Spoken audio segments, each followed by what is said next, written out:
Access granted.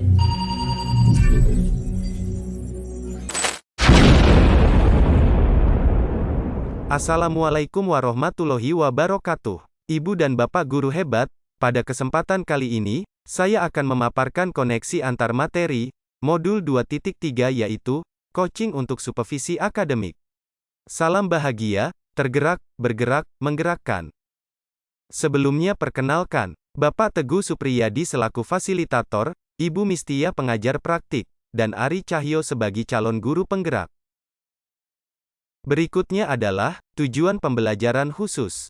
Calon guru penggerak menyimpulkan dan menjelaskan, keterkaitan materi yang diperoleh, dan membuat refleksi, berdasarkan pemahaman yang dibangun, selama modul 2 dalam berbagai media. Refleksi. Materi pembelajaran modul 2.3. Sebagai pengantar koneksi antar materi di modul 2.3, coaching adalah sebuah proses kolaborasi yang berfokus pada solusi, berorientasi pada hasil dan sistematis, di mana coach memfasilitasi peningkatan atas performa kerja, pengalaman hidup, pembelajaran diri, dan pertumbuhan pribadi dari coachee. Sedangkan Whitmore mendefinisikan coaching sebagai kunci pembuka potensi seseorang untuk memaksimalkan kinerja. Metode pengembangan diri. Definisi mentoring. Sebagai suatu proses, di mana seorang teman, guru, pelindung, atau pembimbing yang bijak, dan penolong menggunakan pengalamannya, untuk membantu seseorang, dalam mengatasi kesulitan dan mencegah bahaya. Definisi fasilitasi. Sebagai sebuah proses, di mana seseorang yang dapat diterima oleh seluruh anggota kelompok, secara substantif berdiri netral, dan tidak punya otoritas mengambil kebijakan, melakukan intervensi untuk membantu kelompok, memperbaiki cara-cara mengidentifikasi, dan menyelesaikan berbagai masalah, serta membuat keputusan, agar bisa meningkatkan efektivitas kelompok itu. Definisi konseling. Hubungan bantuan antara konselor dan klien, yang difokuskan pada pertumbuhan pribadi, dan penyesuaian diri, serta pemecahan masalah, dan pengambilan keputusan. Definisi training. Merupakan suatu usaha, yang terencana untuk memfasilitasi pembelajaran, tentang pekerjaan yang berkaitan dengan pengetahuan, keahlian, dan perilaku oleh para pegawai. A. Pemikiran reflektif terkait pengalaman belajar. 1. Pengalaman materi yang diperoleh. Dalam modul 2.3 mengenai coaching untuk supervisi akademik, coaching didefinisikan sebagai sebuah proses kolaborasi, yang berfokus pada solusi, berorientasi pada hasil dan sistematis, di mana coach memfasilitasi peningkatan atas performa kerja, pengalaman hidup, pembelajaran diri, dan pertumbuhan pribadi dari coachee. Ada 3 prinsip coaching yang saya ketahui, yakni asas kemitraan, proses kreatif dan memaksimalkan potensi. Supervisi akademik adalah upaya membantu guru-guru dalam mengembangkan kemampuannya untuk mencapai tujuan pembelajaran. 2. Emosi yang dirasakan terkait pengalaman belajar. Perasaan sebelum pembelajaran modul 2.3 adalah cemas. Karena dari nama coaching tersebut, saya masih mengartikan kalau coaching itu adalah sesuatu yang sangat rumit.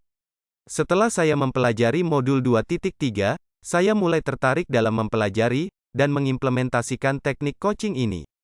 Saya sangat gembira saat berkolaborasi dengan rekan-rekan saya dalam melaksanakan praktik coaching baik di ruang kolaborasi maupun demonstrasi kontekstual. Lalu selanjutnya, saya merasa optimis mengimplementasikan semua yang saya pelajari di modul 2.3.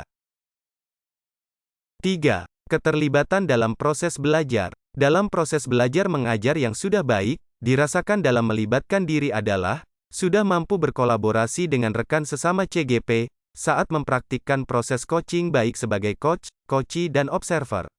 Saya juga melibatkan diri dari setiap diskusi yang dilakukan terkait modul 2.3 ini. Ibu dan Bapak guru hebat, berikutnya adalah nomor 4. Yang perlu diperbaiki terkait keterlibatan pembelajaran. Dalam keterlibatan proses pembelajaran, yang masih saya harus perbaiki adalah, kemampuan dalam mengajukan pertanyaan yang berbobot. Pertanyaan berbobot ini, akan mampu menggali permasalahan coachee, dan tentunya akan membantu coachee dalam membuka pemikiran atau solusi yang tepat, dalam memecahkan masalah yang dihadapinya.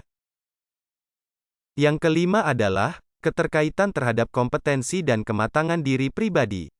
Keterkaitan terhadap kompetensi dan kematangan pribadi setelah mempelajari modul 2.3, tentunya saya dapat memanajemen diri dari segala asumsi-asumsi yang biasanya timbul di benak saya saat ada rekan atau murid ketika mengeluhkan permasalahan.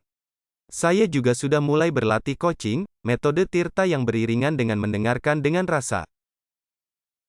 Berikutnya, B. Analisis untuk implementasi dalam konteks CGP. 1. Memunculkan pertanyaan kritis yang berhubungan dengan konsep materi dan menggalinya lebih jauh. Bagaimana prinsip coaching ini diterapkan dalam supervisi akademik di sekolah? Kepala sekolah selaku pemangku kebijakan, yang seharusnya menguasai teknik coaching dalam melakukan supervisi akademik. Supervisi tidak hanya menilai penampilan guru saja, namun juga menggali potensi profesionalitas dari seorang guru. Tujuan supervisi harus jelas dengan melakukan percakapan pra-observasi. Selama observasi, supervisor harus menilai sesuai data sehingga menimbulkan refleksi yang bermakna setelah observasi atau pasca observasi. 2. Mengolah materi yang dipelajari dengan pemikiran pribadi, sehingga tergali wawasan insight baru. Coaching merupakan salah satu bentuk kepemimpinan pembelajaran yang berpihak kepada murid. Dalam mewujudkan pembelajaran yang berpihak pada murid, guru harus menguasai berbagai kompetensi sosial dan emosional, bukan hanya aspek kognitif saja. Dengan menguasai kompetensi tersebut, maka supervisi akademik yang dilakukan oleh supervisor, dengan teknik coaching, akan meningkatkan kinerja guru dalam dan performa guru, dalam melakukan pembelajaran yang berpihak pada murid. 3. Menganalisis tantangan, yang sesuai dengan konteks asal CGP baik tingkat sekolah maupun daerah. Tantangan terberat adalah menyamakan persepsi tentang coaching dalam supervisi akademik di lingkungan sekolah. Selama ini supervisi dianggap sebagai hal menakutkan, karena guru yang disupervisi akan merasa takut dinilai, seolah-olah supervisor adalah orang yang mencari kesalahan, atau guru sendiri takut untuk salah. Padahal tujuan supervisi adalah meningkatkan kinerja dan performa guru. Yang keempat adalah memunculkan alternatif solusi terhadap tantangan yang diidentifikasi. Solusi yang ditawarkan adalah melakukan sosialisasi mengenai hakikat supervisi akademik yang meningkatkan performa guru, memberikan contoh praktik coaching, baik kepada murid maupun rekan sejawat. Berikutnya adalah C, yaitu membuat keterhubungan. 1. Pengalaman masa lalu, saya pernah disupervisi oleh kepala sekolah sebagai kegiatan rutin. Saya merasa takut, karena saya merasa akan dinilai seperti ujian. Kegiatan supervisi ini dilakukan langsung observasi tanpa ada pembicaraan pra-observasi. Kesan yang saya rasakan adalah, supervisi merupakan kegiatan mencari kesalahan guru dalam proses pembelajaran. 2. Penerapan di masa mendatang, setelah mempelajari modul 2.3, ke depan harusnya, supervisi digunakan untuk meningkatkan performa guru dalam mengajar yang berpihak pada murid. Dalam supervisi, juga menerapkan 3 prinsip yaitu kemitraan, proses kreatif, dan peningkatan potensi. Yang ketiga adalah, konsep atau praktik baik yang dilakukan dari modul lain yang telah dipelajari, modul 2.1. Dalam melaksanakan pembelajaran berdiferensiasi yang berpihak pada murid, sesuai dengan filosofi Ki Hajar Dewantara, maka guru harus menjalankan coaching dalam menentukan gaya belajar murid, agar sesuai dengan kebutuhannya. Murid akan maksimal dalam menggali potensinya, jika belajar sesuai dengan gaya belajarnya sendiri. Dalam menjalankan nilai guru penggerak, sebagai pemimpin pembelajaran, guru harus melakukan budaya positif dengan visi dan prakarsa perubahan yang berpihak pada murid. Salah satu cara, dalam mengembangkan suasana positif dalam kelas, adalah dengan menerapkan pembelajaran terdapat teknik stop dan mindfulness, untuk dapat menciptakan suasana kelas menjadi lebih kondusif. Saat melakukan coaching pun, coach harus melakukan teknik mindfulness agar selama proses coaching, coach hadir sepenuhnya dalam semua sesi tersebut.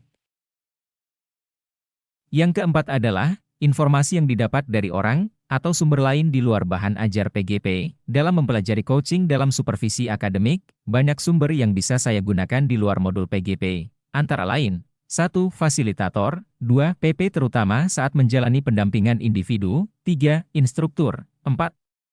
Media online terutama dari YouTube, 5. Praktik baik dan kolaborasi rekan guru dalam satu lembaga. 6. Komunitas KKG PJOK Kecamatan Kandat.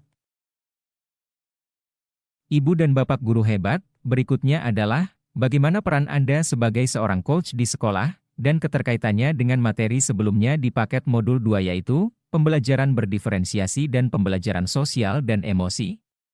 Dalam proses coaching, seorang guru berperan sebagai coach yang dapat menuntun murid sebagai kunci dengan mengajukan beberapa pertanyaan untuk menggali segala potensi dan kemampuan pendekatan sosial dan emosional dalam praktek coaching juga sangat diperlukan. Melalui pertanyaan-pertanyaan reflektif yang diberikan guru, peserta didik akan menemukan kedewasaan dalam proses berpikir, melalui kesadaran dan pengelolaan diri, sadar akan kekuatan dan kelemahan yang dimilikinya. Mengambil perspektif dari berbagai sudut pandang sehingga sesuatu yang menjadi keputusannya telah didasarkan pada pertimbangan etika, norma sosial, dan bagaimana keterkaitan keterampilan coaching dengan pengembangan kompetensi sebagai pemimpin pembelajaran? Pemimpin pembelajaran yang baik menurut saya adalah seorang yang memiliki prinsip dan mampu menerapkan paradigma coaching untuk supervisi akademik. Paradigma coaching dan prinsip coaching untuk supervisi akademik sangat perlu dimiliki oleh seorang pemimpin pembelajaran untuk dapat melakukan evaluasi dan refleksi pembelajaran sebagai bahan perbaikan ke depan. Kemampuan coaching seorang pemimpin pembelajaran harus selalu ditingkatkan dan diasah guna supervisi akademik yang dilakukan. Melakukan supervisi akademik dengan teknik coaching akan lebih efektif dibandingkan dengan teknik lain. Karena dalam coaching seorang kunci mampu menemukan potensi positif dalam diri maupun potensi lain di sekeliling, sebagai solusi atas masalah atas inisiatif atau hasil pemikiran reflektif seseorang, biasanya lebih bertahan lama atau berjangka panjang, dan memberikan kesan makna yang mendalam ketika berhasil diterapkan. Demikian Ibu dan Bapak guru hebat, apa yang saya bisa sampaikan di koneksi antar materi modul 2.3. Kurang lebihnya saya mohon maaf. Saya akhiri. Wassalamualaikum warahmatullahi wabarakatuh. Salam bahagia, tergerak, bergerak, menggerakkan.